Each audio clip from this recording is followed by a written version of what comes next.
Bueno, la nueva idea del presidente López Obrador es que se terminen los puentes vacacionales para celebrar ciertas fiestas patrias, regresar al esquema anterior de que se descansa el mismo día en que se celebra pues este evento, como por ejemplo el 5 de febrero, el Día de la Constitución, o el 21 de marzo, el natalicio de Benito Juárez. ¿Cuáles son las consecuencias de regresar a la política del pasado? Pues para platicar sobre este tema invité al exsecretario de Turismo, Enrique de la Madrid. Enrique, ¿cómo estás? Leo, ¿cómo estás? Gracias por la invitación. A ver, ¿qué te parece esta idea de regresar a la propuesta de eliminar los fines de semana largo para que se celebre el día, se descanse el día en que se celebra pues el evento que se conmemora, ¿no? Quizá una reflexión sobre la motivación, porque la motivación que ha dado el presidente es que se nos ha olvidado un poco el origen histórico de los eventos y que es muy importante recordar nuestra historia. Mi primera reflexión es que no estoy de acuerdo. Hay que recordar la historia, hay que conocer la historia y sin embargo creo yo que hoy en día hay muchas maneras de hacerlo mejor. Por ejemplo, yo creo que podríamos revisar la currícula que estudiamos en la educación básica en la primaria sobre temas de historia. Me parece que hoy a través del Internet, el gobierno, y sé que lo quiere hacer, puedes ampliar la cobertura y la penetración del Internet para estudiar más historia. Me puse tan solo hace 2 días, dije, a ver, ¿cómo que hay en historia? Yo, y tú habrás leído también estas de Biografías del Poder, de Enrique Krause, ¿no? Unos libros maravillosos. Gracias, padrísimos. Me puse a ver videos de historia, a ver qué hay. Todos, también algunos de Enrique Krause, de Clio. Breve historia, o la brevísima historia de México, del Colegio de México. A ver, el que quiere estudiar historia tiene cómo. Otra, me parece que además no solamente tiene que ser la historia de México, que obviamente pues, nos debemos de sentir muy orgullosos, pero somos parte de un mundo. Yo creo que también hay que estudiar historia universal. Yo estudio historia universal, trato de saber porque las ideas son universales. Hay que estudiar, por ejemplo, historia económica de México, porque también es muy común que se dice que el que no conoce la historia está obligado a repetirla. Bueno, la historia económica de México también te da muy buenos ejemplos de qué cosas ya no intentar volver a hacer. Pues parece que no. Bueno, pero hay que ser consistentes. Si dices que hay que leer historia, hay que leer toda la historia. Estoy leyendo un libro, no lo acabo todavía, del tercero al primer mundo, de Lee Kuan Yew. O sea, ¿por qué ese país, ya lo hemos platicado, por qué ese país que ganaba $1,000 per cápita al año por persona, ahora ¿China? ganan... ¿Estás hablando de China? Singapur. Ahora ganan $56,000 anuales per cápita. ¿Esa es historia o no? No, claro. O nada más la historia que nos acomoda. Bueno, hay una parte, y tú lo sabes, porque trabajaste en el gobierno, a los gobiernos se legitiman con la historia de bronce, ¿no? Yo creo que más este gobierno. Yo creo que los gobiernos hoy se legitiman con el futuro, no con la historia. O sea, hoy se legitima un gobierno... Es un buen tema. Claro, sobre la historia hay poco que hacer. Muy poco que hacer. Podrás tener puntos de vista diferentes. Sobre lo único que podemos trabajar juntos es sobre el futuro. Entonces, volviendo a tu pregunta, a ver, no me parece que para fortalecer la historia tengas que dañar al turismo. Me gusta esto que se daña al turismo? Pues yo agarro las cifras que dijo la Secretaría de Turismo, esta Secretaría de Turismo, el 31 de enero, que dijo que el puente del 5 de febrero iba a movilizar a 1.6 millones de mexicanos y que iba a haber una derrama de 4,000 millones de pesos. Cifras de la Secretaría de Turismo de esta administración. Cuando dices el puente es más bien el fin de semana largo. El fin de semana largo. El que se celebró el 5 de febrero, se celebró el 4 de febrero. Correcto, porque esta idea que empezó desde el año 2006, cuando se modifica la Ley Federal del Trabajo, y entiendo que son 9 u 8 días inhábiles, y de esos 3 se hicieron fines de semana largos. Exacto. Sí te cambia, Leo. Sí te Al estilo de Estados Unidos, hay que decirlo. Y sí te cambia por varias razones. Una, sí puedes planear una salida. Claro. Mientras que si es un fin de semana corto, a veces te quedas en tu propia localidad. Ya son 3 días, sí la planeas. Entonces, sí le ayuda al turismo, para eso se hizo. También hoy en día vivimos una vida bastante estresada. La verdad es que a veces 2 días no te saben.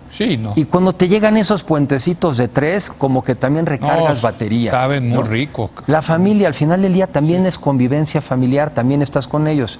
Mi resumen es, sí a favor de la historia, no dañando al turismo. Piensan que quizá van a sustituir, por ahí le oí al secretario Torruco en su Twitter, ¿no? Que te van a sustituir unos fines de semana largos que eran históricos, seguramente por unos ahistóricos. Bueno, pues que no los sustituyan. O sea, lo que dice el secretario Torruco, si entiendo bien, es que vamos a regresar a la celebración del 5 de febrero, del 21 de marzo, del 20 de noviembre. Que ese es el punto del presidente. En los días que son, pero que van a buscar otros 3 días para que haya fin de semana largo. Entonces, si lo quieres ver así, si eso ocurriera, eso desde está mi punto de vista, no pierde el sector. Sí. Y el presidente cree que así está construyendo una visión histórica. No pierde el sector, Enrique, pero sí, si van a dar 3 días más de vacaciones, que yo desde luego estoy a favor de eso, sí pierde el Producto Interno Bruto. Yo creo que lo sustituyes. Yo creo, ¿Sí? Entiendo que hay días inhábiles, que los tienes que convertir ahora otra vez en fines de semana largos. Te sustituyen estos 3 por otros 3. Sí. Y no creo que sea nada más una conversación con el secretario de Educación, como aparentemente sale en Twitter. Sí. Es una revisión de la Ley Federal del Trabajo. Sí, porque si solamente es a los chavos... Si los niños sí tienen puente y los papás no lo tenemos, no sirve de nada. Exacto. Entonces, nada más el resumen, Leo, sí le impacta el sector turístico, ojalá que sí los compensen. Y la otra, hoy en día en el mundo digital, la historia está al alcance de nuestras manos. Claro. Y no necesitamos necesariamente estar ahí los niños y los empleados oyendo efemérides que normalmente, como dices, son muy oficiales.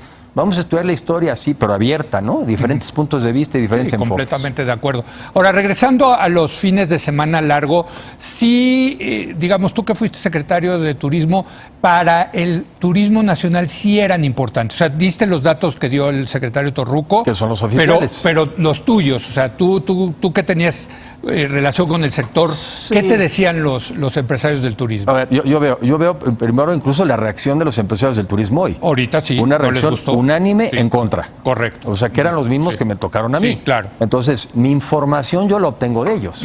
La otra, hay que recordar que el turismo doméstico es el 83% del turismo total. El turismo más importante de los mexicanos es el que hacemos los mexicanos. El 83%. Yo creí que era más del valor del turismo, ¿sí? Lo hacemos los mexicanos. Mira. Y por eso en ese entonces traíamos este tema de viajemos todos por México, el tema de los pueblos mágicos, porque al final del día somos los mexicanos los que cuando viajamos pagas cuotas, consumes gasolina, vas a restaurantes, te quedas en hoteles, sales a comer con la familia, estás derramando gasto. Sí. Y hay que recordar también que el turismo es cerca del 9% del PIB. Sí. Nada que le pegue al PIB es algo a lo que hoy le debemos de pegar. No, bueno, si estamos estancados económicamente. Si está la economía parada y el turismo es el 9% del PIB, no le puedes pegar al turismo con nada. Entonces, fíjate que ahora sí me quitas un error que estaba, que yo creo que era más importante el turismo extranjero que el nacional. Lo es para ciertas plazas, por ejemplo, lo es para Cancún, sí. Lo es para Los Cabos, ¿no? Sí. Pero así para el grueso, para los pueblos mágicos, para la gran mayoría de los estados de la República, lo que reciben son... Es más, Acapulco, que tanto les gusta recordarnos lo bien que va el turismo de Acapulco, es turismo doméstico. Sí. Y cuando salimos los mexicanos, que nos encanta ir a Acapulco, salimos en estos puentes. Claro. Es cuando llenamos Acapulco. Así Entonces, esos lugares se verían claramente afectados si pierden los fines de semana largos. Déjame preguntarte, Enrique, ya que estás aquí, yo creo que hay una victoria histórica a tu administración con cosas como que se quedara la Fórmula 1 en la Ciudad de México, que es otra derrama muy importante de turismo, ¿no? En la Ciudad de México. Y yo creo que sí, y tiene razón. Yo veo con gusto que muchos de estos eventos que financió la administración anterior, como si hubiéramos sido un banco de desarrollo. Sí. Los bancos de desarrollo, en este caso la administración, financió eventos en donde en esa primera etapa quizá ningún particular hubiera invertido. Sí. Ya que se probó que es muy exitoso, pues ahora sí ya ha habido privados que lo están aportando. Sí, se queda la Fórmula 1 y sí se queda la NFL. Buenísimo. Entonces, me parece que y hay que traer más de esos, ¿no? Hay que traer más porque además recuerda que eso compensa, así hay que decirlo. El béisbol en Monterrey también creo que tiene. Todos eventos ahora, porque el béisbol también ya está, es Juego Olímpico. Así es. No, está bien, pues todo eso cuenta. Es juego sexenal. Es juego sexenal, no, y además el béisbol hay que reconocer que siempre ha sido importante y en muchas zonas del país. Pero claro, estos eventos son importantes y porque también ayuda a mandar otro mensaje, que en México pues sí pasan tragedias, pero también pasan estos eventos. Desde luego. Y también tenemos esta capacidad de organización, de eso se trata. Totalmente de acuerdo y la verdad una organización increíble. La de la Fórmula 1 y la del NFL es de clase mundial. Cada uno de los 5 años de la Fórmula 1 fue calificada la mejor carrera de todas las que hubo en el mundo en ese año. Sí, no, increíble. Y un esfuerzo conjunto del sector privado con el sector público. Así es, así es. O sea, ¿algo más que agregar? Bueno, nada más que yo lo que sostengo es que nuestra economía necesita crecer. Sí. Solamente si crecemos, como el otro día en tu programa, sí de manera incluyente, sí sostenible, sí sustentable, pero crecer. Sí. Porque solamente si crecemos somos capaces de darle empleo a una población creciente que lo requiere. Si no hay crecimiento, los salarios no hay manera que suban. Y el mejor ejemplo al revés es China. Sí. Al crecer al 12% anual durante tantos años, es que logró que los salarios en China crecieran de manera espectacular. Eso es lo que le decía yo a Javier, que entonces ha sido un fracaso, de acuerdo a esos tres adjetivos. Sí, estos pobres chinos, inclusivo, sostenible y sostenido. Nos dan una pena los chinos cómo han ido avanzando, a pesar del crecimiento. Sí, exactamente. A pesar del crecimiento. Gracias, querido Enrique. Gracias, Enrique de la Madrid. Gracias a usted. Muy buenas noches.